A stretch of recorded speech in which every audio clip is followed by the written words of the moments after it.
गायत्री भट्ट, आलाप फैकल्टी, कथक नृत्यांगना। कवित्त कलाइडोस्कोप के नेक्स्ट एपिसोड में आप सभी का स्वागत है। पिछले एपिसोड में हमने नवरात्रि विशेष एपिसोड किया था। उसके पहले हम जयंती माला जी से रूबरू हुए थे। तब उन्होंने बनारस के कवित्त के बारे में जानकारी हमारे साथ साझा की थी। आज के एपिसोड में हम फिर से जयंती माला जी से मुलाकात करेंगे और वो अवध की कविता परंपरा के बारे में हमको जानकारी देंगी और कुछ बैठ के भाव भी बताएंगी। तो आइए मिलते हैं आज के एपिसोड में जयंती माला जी से। दीदी, जैसे आपने बताया कि आपकी प्रथम शिक्षा तारा दीदी से हुई और आप पूरे घराने में कलाकार ही हैं, तो छोटेपन में ऐसे कुछ कविता या कोई भी गाने जो मन रिझाने के लिए आपको सिखाए गए या आपने उस समय कोशिश की सीखने की, ऐसे कुछ है क्या? हाँ बिल्कुल, मेरे तो वैसे देखा जाए तो 4 गुरु हैं। सबसे प्रथम गुरु गंडाबंधन तो उद्धव महाराज जी से हुई। फिर उसके बाद तारा देवी जी, गोपी किशन जी की माँ, फिर सितारा देवी जी, चौबे महाराज जी, फिर अल्लाह रखा खां साहब। जब मैं अच्छी खासी समझदार हो गई, 19-20 साल की हो गई, तब जाके अल्लाह रखा खां साहब के पास और कैसे उपज होती है। क्योंकि तबला का नृत्य के साथ काफी कंबाइंड है, दोनों का साथ बराबर है। तबला जो है लोग ऐसे समझते हैं कि वो हमारा साथी है, नहीं, साथी नहीं है, वो हमारा बराबर का हकदार है। अगर वो अच्छा नहीं बजेगा ना तो आपका नाच उतना अच्छा नहीं लगेगा। तो दोनों साथी हैं, तो उसके लिए तबला का बहुत चीजें आपको ऐसे एक टोकरी हूँ आपको बीच में, मैंने कहीं सुना था सुरेश तलवलकर जी जो बहुत तबला गुरु है, उन्होंने एक बोला था कि गाने की संगत होती है तबले की और नृत्य की साथ होती है, दोनों साथ चलते हैं, जो अभी आपने वही बताया। बिल्कुल सही फरमाया उन्होंने। और यही है। तो बनारस में इसीलिए तो संगीत बहुत पुरातन है।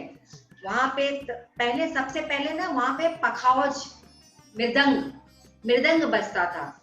ये तो मियाँ खुसरू ने उसको काट के या तबले का प्रचलन बाद में आया है। बराबर।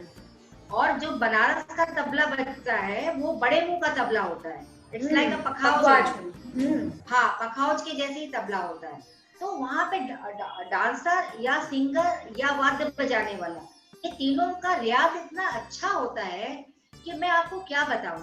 यानी कि नाचने वाले के साथ में संगत करने वाला पखावजिया बैठा है, तबला वाला बैठा है, सितार वाला बैठा है, और जो भी बजाते हैं वो सब बैठे रहते हैं और एक दूसरे से तालमेल रहता है। एक दूसरे का कुछ चीज बताते हैं, वो सीखते हैं, वो करते हैं। बनारस जैसा एटमॉस्फेयर, मैं आपको सच बताती हूँ, मैं अपने बचपन में भी देखा। छोटी थी मैं, 10 साल की उम्र में यहाँ आई हूँ मुंबई में। फिर 10 साल के बाद से मेरा सारा कुछ मुंबई में हुआ, मगर वहाँ पूरा मेरा बचपन बनारस में पैदा हुई, तो बनारस में ही मेरा सब कुछ हो।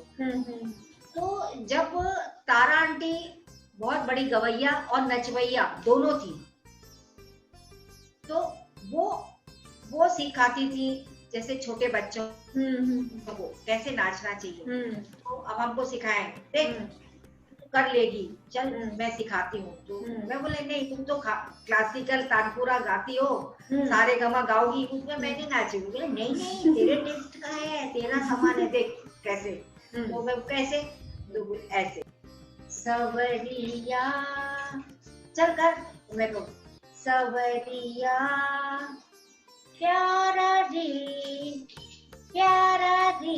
भूरी भुइया, सवरिया प्यारा रे भूरी भुइया, वो तो खाड़े का मतलब खड़े होना, वो तो खाड़े कदम की छैया, वो तो खाड़े कदम की छैया, रूप का मारा रे भूरी भुइया, सवरिया प्यारा रे भोरी गुड़िया, यमुना तट में शोर मचावे, यमुना तट में शोर मचावे, कंकड़ मारे थोड़े गगरिया, कंकड़ मारे थोड़े गगरिया, भीगे तन मोरा गोरा गोरा, भीगे तन मोरा गोरा गोरा, कजरिया धारा रे भोरी गुइया, कजरिया धारा रे भोरी गुइया, सवरिया प्यारा रे भोरी गुइया। क्या बात है, ये मैंने सीखा था। क्या बात है, कितना सुंदर है ये गाना और प्यारा सा एकदम, और आपने भाव भी इतने सुंदर किए। तो जो हमारी खासियत है कथक की, बैठ के भाव करना, वो बहुत ही सुंदर आपने उसका प्रस्तुति की। धन्यवाद, बहुत ही दर्शकों को बहुत अच्छा लगेगा ये जरूर देख के। तो जैसे कि मैं आपसे बात कर रही थी कि सितारा दीदी का नृत्य तो हम नहीं देख पाए, लेकिन जब दीदी कुछ ऐसे कविता छंद या परण करती थी तो उसके बारे में कुछ अनुभव हमको बताएं। उन्होंने अपने प्रस्तुतिकरण में कभी वो प्रस्तुत किए हैं या उनके चलन का अभ्यास किया है, या अभ्यास तो किया ही होगा बट प्रदर्शन किए हैं क्या? हाँ, मैंने देखा तो बहुत है। मम्मी का तो डांस देखते देखते ही बड़ी हुई हूँ और अभी तक देखते रहे उनका। तो डांस जो नृत्य करती थी ना, वो अलौकिक थी, वो अलौकिक है। वजह कि वो इस दुनिया में नहीं रहती थी, उनके घुंघरू 24 घंटे बंधे रहते थे घर में। काम काज खाना पीना घुंघरू रहता था। सिर्फ वो जब नहाने धोने जाती थी उस वक्त वो घुंघरू उतारती थी। 24 घंटा अगर घुंघरू नहीं भी पहना है तो बड़े बड़े घुंघरू वाला पायल पहनती थी, तो उनको झनकार चाहिए, झनकार चाहिए, चले तो उनको तत्कार चाहिए। अच्छा, चलन में भी उनको निखार चाहिए। हर वक्त वो उसके अंदर रहती थी। एक जैसा बोलते ना कि एक नशा, किसी को नशा, उनको नाच का नशे के खुमारी में 24 घंटा रहती थी। उनका जो नाच था ना वो अंदर से था, आत्मा से जुड़ा हुआ नाच था, नृत्य आत्मा से था। वो दर्शकों के लिए नहीं करती, वो अपने अलौकिक दुनिया में पहुंचने के लिए नाचती थी। इस वजह से हम क्या, हमारे जो भी समकालीन लोग हैं, हमारे जैसे जो भी कलाकार हैं, चाहे वो किसी भी विधा के कलाकार हो, उनको ऐसे कलाकारों को कलाकार नहीं बोलना चाहिए, देवी देवता बोलने चाहिए। भीमसेन जोशी को गायक के देवता बोलना चाहिए, गायन के। सितारा देवी जी को देवी बोलना चाहिए। ये लोग सब देवी देवता लोग हैं। ये लोग इस धरती के हैं ही नहीं, ये भेजे गए थे, ये दूत थे। संगीत नृत्य और वाद्य के ये लोग दूत, रविशंकर, ये लोग सबके दूत थे। ये आके समाज में एक विद्रोह ला के दिखाया कि देखो भैया हमारे भारत की क्या संस्कृति है। ये लोग थे। तो उनके नाच में मैं आपको एक सूरज के सामने अगर मैं दिया जलाऊंगी तो क्या उसका पड़ेगा, इम्पैक्ट क्या पड़ेगा? वही है। तो मम्मी का नाच का वर्णन नहीं है, शब्द अनुभूति है वो है नहीं। मगर हाँ, जैसे कि वो जब दुर्गा का प्रचंड रूप करती थी, इतने एज में 85 साल के एज में वो दुर्गा स्तुति में नाची। हरे हरे कृष्णा में हमारे हस्बैंड और हम बैठे थे। पहले तो बाल्य स्वरूप बन के कृष्ण में आई। आवत शाम लचकत चले मुकुट धरे। जो तो मम्मी ऐसी लग रही थी, 12 साल की बच्चा आ रहा है करके कैसे कैसे कर रहा है, वो कैसे कैसे भैया को प्यार कर रहा है। कैसे कैसे मोर के साथ नाच रहा है, क्या सांप को देखता है कि उसको सांप है, थोड़ा डरता भी है, फिर जाता है, फिर पकड़ता है उसको। तो भगवान को सांप क्या करने वाला, वो दिखाई उसको लेके ऐसे डाल के ऐसे इसके साथ खेल। क्या अद्भुत अद्भुत, कोई वर्णन नहीं। मेरी माँ है करके नहीं, आप सबको जानते हैं ये बात, आप सबको जानते हैं। तो जब वो दुर्गा का करती थी, काली का करती थी, तो उनके ऊपर हाल आ जाता था। हाल समझिए आप, मतलब चढ़ जाता था, चढ़ जाना। हाँ हाँ हाँ हाँ, ऐसा चढ़ जाता। तो लास्ट के आइटम करते खत्म, जब विनाश, जब वो शुंभ निशुंभ को या रक्त भी संहार करती थी ना, तो उसके बाद में वो जब सुखदेव महाराज का तोड़ा, वो जो परण, कवि परण लेके खत्म करती थी, तो हाल आ जाता था। उस समय ऐसा लगता था कि वो थर थर थर थर थर थर थर थर थर थर कांपती थी, ऐसा कांपती थी, यूं कांपते थे। हम लोग एकदम कर्टन दलवाते थे, फौरन उनको पानी यहाँ डाल, यहाँ डाल, वहां डाल, मुंह में डाल, उसे कर, उनको एकदम ठंडा करते थे। इस तरह से उनका था। ये नाच का आलम था।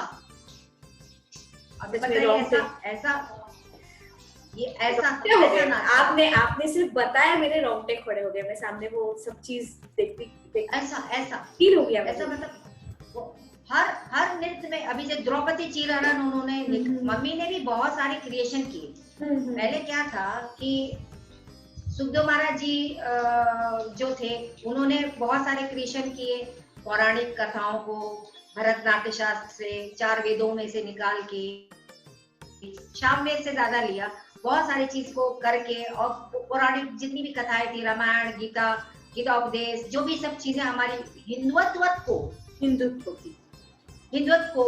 सुखदेव महाराज जी ने ज्यादा बढ़ाया।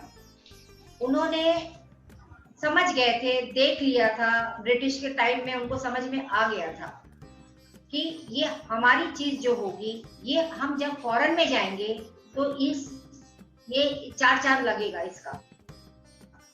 ना कि दरबारों की चीजें अगर हम करें ज्यादा, तो दरबार की चीजें दरबार में ही खत्म हुई ना। मगर आज सब स्टेज में है, कोई दरबार भी कर रहा है, तो मगर दरबार करने के साथ साथ आजकल सबको स्तुति करते हैं, सब लोग मंत्र का उच्चारण करते हैं, क्योंकि सभी जान गए हैं कि हम भारत अब देश किसी का गुलाम नहीं है। हमें करना है, दिखाना है, दर्शाना है, तो हम उसको भी मिलाते हैं। जो अच्छी चीजें हैं, हाँ, क्यों नहीं करना, क्यों नहीं जो अच्छी चीजें हैं वो लेके आगे बढ़ना चाहिए, तो बढ़ रहे हैं, आगे कर रहे हैं। आज बच्चे बहुत अच्छा कर रहे हैं, सारे घराने के जितने भी हैं सब लोग अच्छा कर रहे हैं। उसमें कोई वो नहीं है कि भाई ये घराना अच्छा नहीं कर रहा, वो घराने नहीं, सब घराने के अच्छे कर रहे हैं। बच्चे आजकल की जनरेशन ज्यादा समझदार है और टेक्निक में बहुत आगे। वो बात कम है कि रियाज कम करते हैं, तो रियाज कम करने का कारण भी मुझे समझ में आता है। क्यों कि आज दर्शक जो है वो इतना ज्यादा वेस्टर्न हो गई है। म्यूजिक देखो, ये देखो, वो देखो, सब उधर ही घुस रहे हैं, उधर ही जा रहे हैं। तो अभी आप गुरुओं को चाहिए, मैं आप लोग को भी कह रही हूँ, आप लोग भी शिक्षा देते हो सभी को, अब गुरुओं को चाहिए कि अपनी चीजों को मॉडर्न करना भी है तो मॉडिफाई करने के साथ एक पर्दादारी रखते हुए उसको प्रेजेंट करिए, और बच्चों को इंटरेस्ट आए ऐसा नाच गाना लाइए। तो जब बच्चे सीखेंगे तो ही दर्शक तक वो वापस जाएंगे। और दर्शक की रुचि क्या है ये समझना बड़ा मुश्किल है। कभी वो बॉलीवुड पसंद करेगी, कभी वो वेस्टर्न करेगी, कभी पॉप करेगी, कभी हिप हॉप करेगी, कभी कथक करेगी, कभी भरतनाट्यम। वो सब करने दीजिए, अपना काम करते जाइए।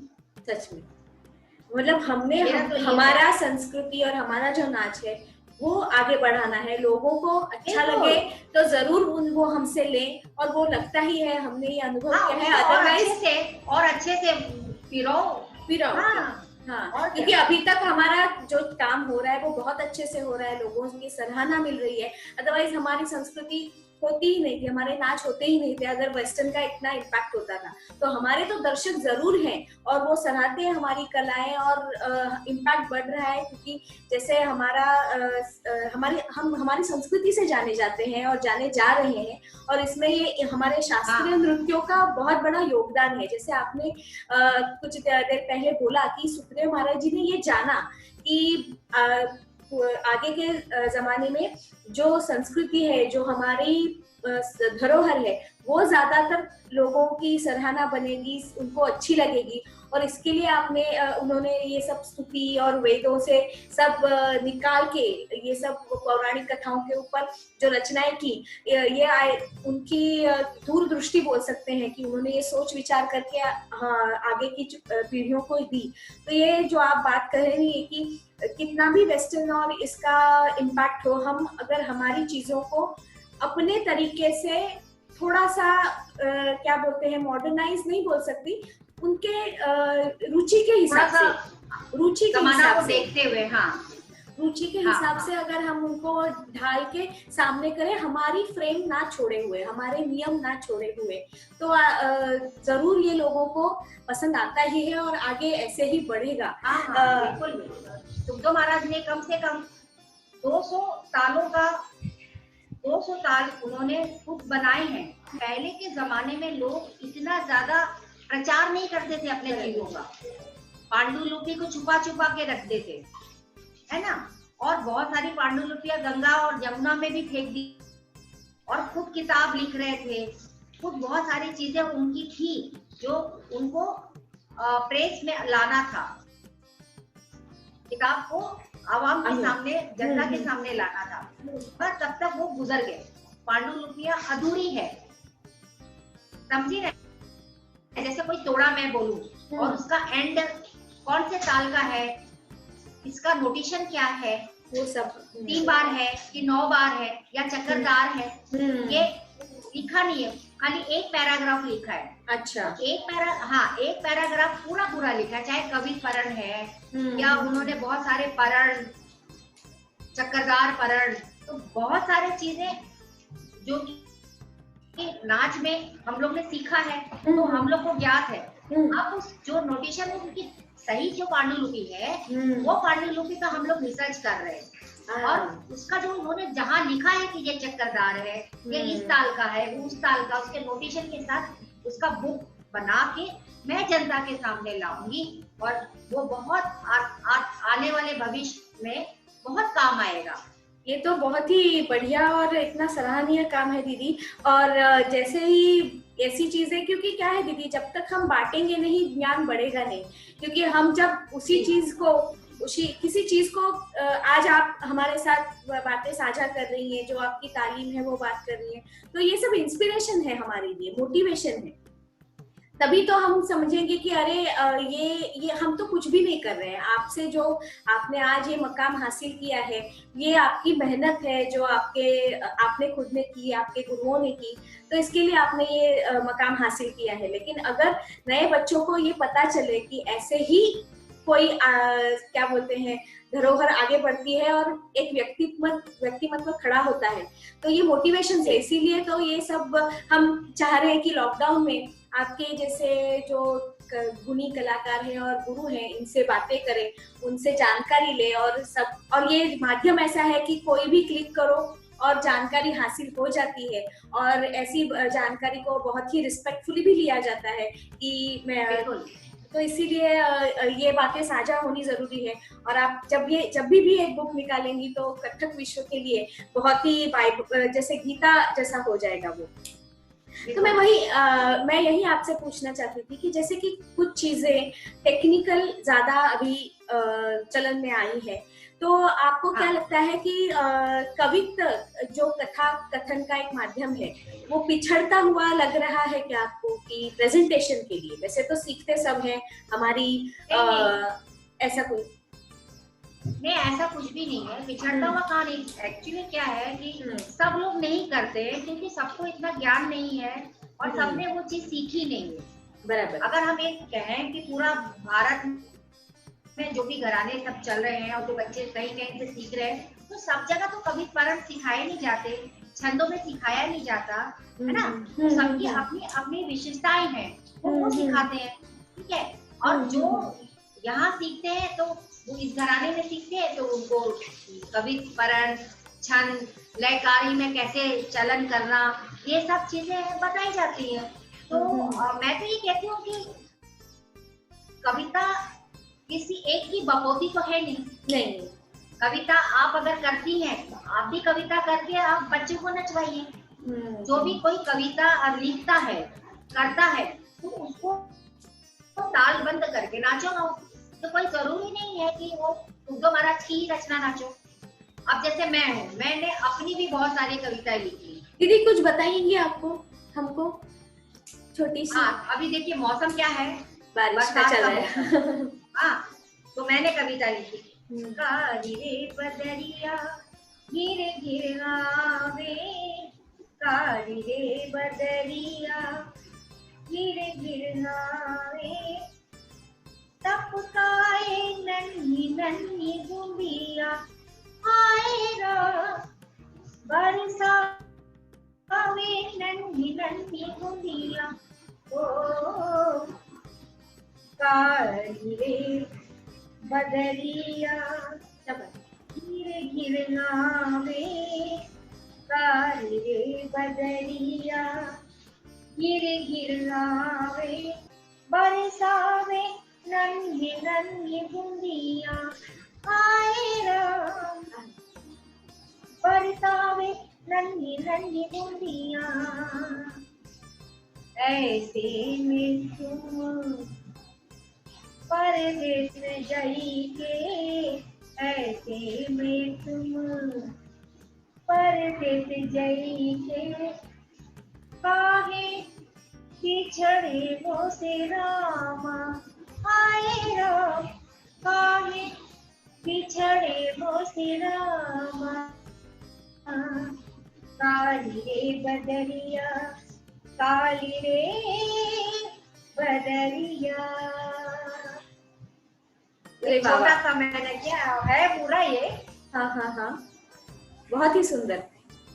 इसका अंतर ऐसे है, हाँ। उमड़ घुमड़ घन घोर घटाए, उमड़ घुमड़ घन घोर घटाए, तजरारी आंधी यारा लाए, कजरारी आंधी यारा लाए, तुझे न मोहे डगरिया, तुझे न मोहे डगरिया, ओ काली बदरिया। दीदी क्या अभिनय करती हैं आप, बहुत ही सात्विक अभिनय का जो एक उदाहरण है आपने बहुत ही सुंदर दिया। लेकिन चौबे महाराज जी से भी कुछ ऐसे कुछ चीजें सीखी हैं जो आप चाहती हैं। चौबे महाराज जी के बारे में भी कुछ हमको बताइए। हाँ हाँ बिल्कुल। चौबे महाराज जी हमारे खानदान में उद्धव महाराज जी के बाद वैसे हमारे 9 जनरेशन हो गए। गुणी जिसको बोलते हैं, विद्वान जिसको बोलते हैं। देखिए, एक नाम होना और एक विद्वान होना, ये दोनों में अलग फर्क होता है। बराबर है, फर्क होता है। तो वो विद्वानों के विद्वान थे। चतुर्भुज चौबे महाराज उनका नाम था। अच्छा, उनको चतुर्भुज कहते थे। 4 गाना बजाना, तबला, सितार, माने हर वाद्य बजाते थे। तबला, मृदंग और पखाउज बेशुमार बजाते थे और नाचते भी वैसे ही थे। तो चौबे महाराज जी 9 तबले वालों के साथ नाचते थे। आज तक किसी ने भी हिंदुस्तान में 9 तबलियों के साथ, 10 तबलियों के साथ नहीं नाचा है। और वो भी कैसे तबले वादक, किशन महाराज, शांता प्रसाद, अनोखे लाल, अल्लाह रखा खासा, ऐसे धुरंधर और दिल्ली बाज, दिल्ली के भी कोई बहुत बड़े फिरकुआर खां साहब, ऐसे ऐसे लोगों के साथ 10-10 तबले वाले बैठते थे और वो नाचते थे, अकेला नाचते थे, अकेला डांसर। मेरे ख्याल से ऐसा कोई भी डांसर अभी तक 9 तबले 10 तबले के साथ नहीं गाते, चैलेंज लेके नाचते थे। तो चौबे महाराज जी का तो बात ही क्या, मम्मी ने फिल्मों में आने के बाद, फिल्मों में जब गई तो वो काफी छोटी उम्र 12 साल से गई, उसके बाद उनका डांस वो हल्का हल्का भूल गई। तो चौबे महाराज जी ने वापस उनको शुरुआत कराई और वापस उनका रियाज करवा के पूरा प्रोग्राम्स वगैरह वो करने लगे। तो मम्मी ने कभी उनको अपना छोटा भाई नहीं समझा, गुरु समझा, गुरु कि मेरा गुरु है।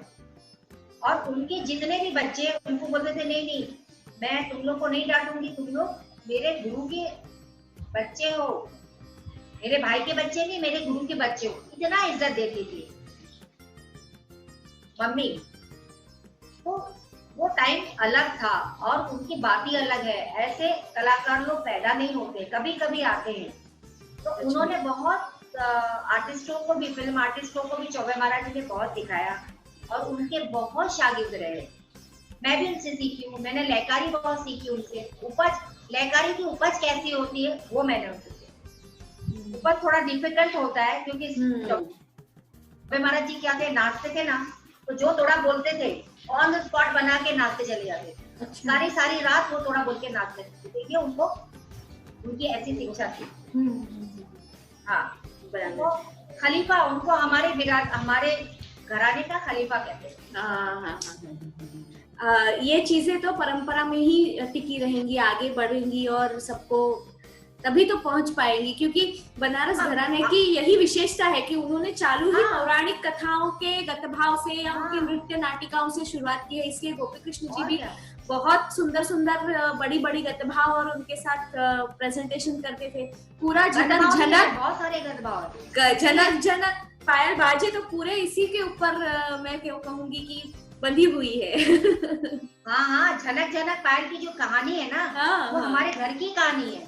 जो वो रोल किए है ना, गोपी कृष्णा जी के जो गुरु बने हैं, गुरु या दादा नाना कुछ बने, दादा बने, हमारे ग्रैंडफादर का ही गेटअप है। वैसे ही हमारे ग्रैंडफादर, सच में। हाँ, वही उन्हीं का गेटअप लेके वी शांताराम जी। एक तो बात आपको बहुत अच्छा बताने जा रही हूँ। वी शांताराम जी खोज रहे थे हीरो, विलन। मदनपुरी तो स्टोरी विलन थे, मगर डांस के विलन के लिए भी और हीरो के लिए खोज हो रही थी। तो सितारा देवी मैं मेरी मम्मी को बोला कि भाई कोई हीरो बताओ जो डांस बहुत बढ़िया करता हो। तो बोले हाँ मेरा ये भांजा है और यंग भी है, तो देख लो उसको, आप देख लीजिए। बोले लाओ, ऑडिशन हुआ, बोले वाह हमको तो नटराज मिल गया, वो भी सेलेक्ट हो गए। अब बोला अब इससे धातु विलन चाहिए। विलन भी तो धातु चाहिए ना, चाहिए। अब इससे ज्यादा चाहिए हमको विलन, तो लेके आओ, हमको दिखाओ, कहीं से भी करो। तो बोला अच्छा मेरा भाई आप देख लीजिए। तो जब चौबे महाराज जी को बोला कि भाई तुमको विलन बनने का है, नाचने के लिए और तुमको हारना पड़ेगा विलन से, बोले मैं नहीं करूंगा। चौबे महाराज जी बोले मैं नहीं करूंगा, मेरा बच्चा है, मैं इसको सिखाता हूँ और तुम बोल रही हो कि इससे हारूंगा, मैं नहीं हारूंगा। अरे बोले चौबे ऐसा नहीं है, ये पिक्चर लाइन है, इसमें हारने का मतलब थोड़ी हार जाओगे। तो बोला अच्छा ठीक है चलते हैं। तो वो गए वहां पे, देखा विशांतार राम जी ने। तो जब उनको देखा तो बोले अरे ये तो गोपी किशन से ज्यादा अच्छा डांस करता है, इसको हीरो लेने का था मेरे को, तो इसको मैंने लिया। अब बोले अब देखिए उस जमाने के लोग थे, जो बोल दिया तो बोल दिया। तो बोले ने आप दूसरा कुछ करेंगे तो चौबे तुमको हम याद करेंगे, इसमें तो तुमको विलन बनना पड़ेगा। तो बोले हाँ मैं बन जाता हूँ मगर मैं हारूंगा नहीं।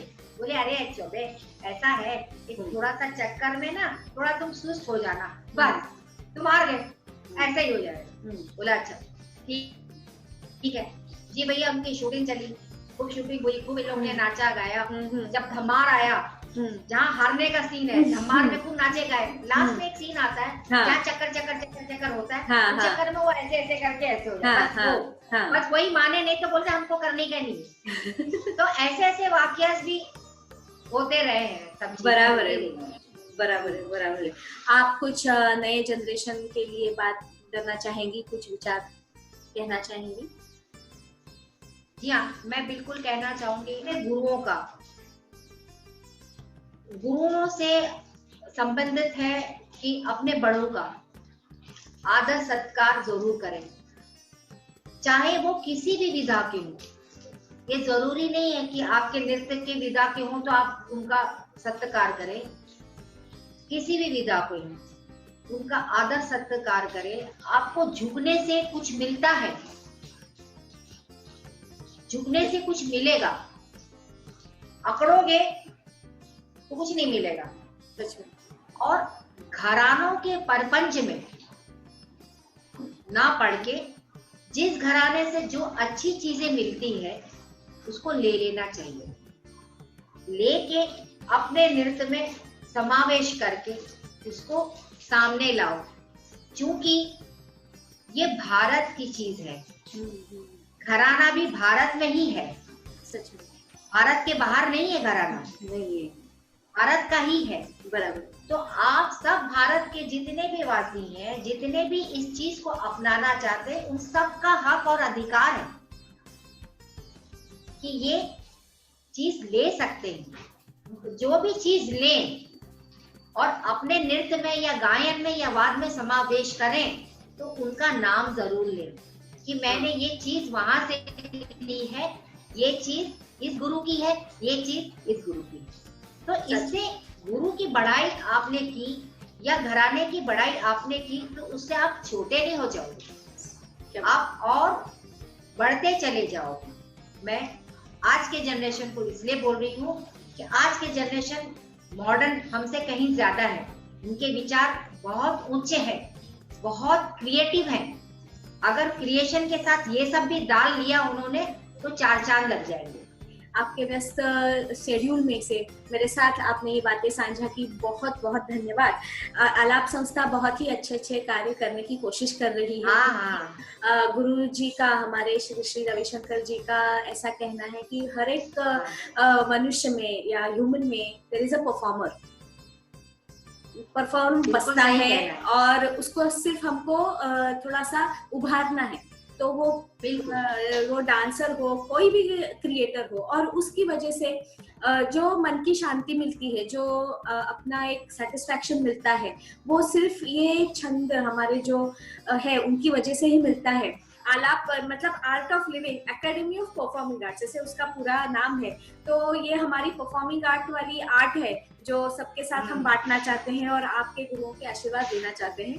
दीदी सच में बहुत बहुत थैंक यू, आपने हमारे ये समय निकाला। Thank you very much.